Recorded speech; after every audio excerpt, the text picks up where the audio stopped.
I know you all must be wondering what the devil the Maverick can look for this evening. Guess what I look for? Guess what I look for? Yes.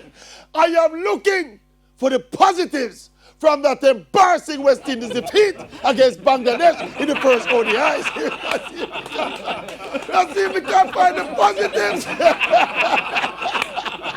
122 all out. Me not lie.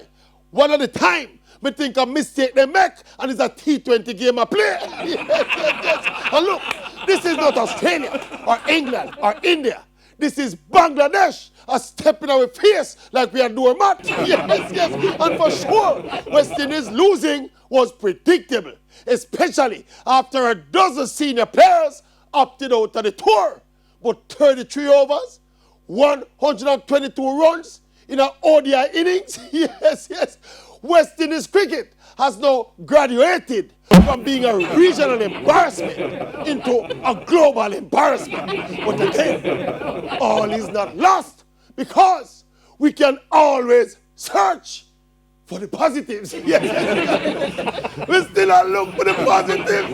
I can't find them. Yes. We are looking at it. I tell you, I see a bag of things, but I can't see. I see a Donald Trump exit the White House, and Joe Biden and Kamala Harris are step in, but I can't see the positive for West Indies cricket.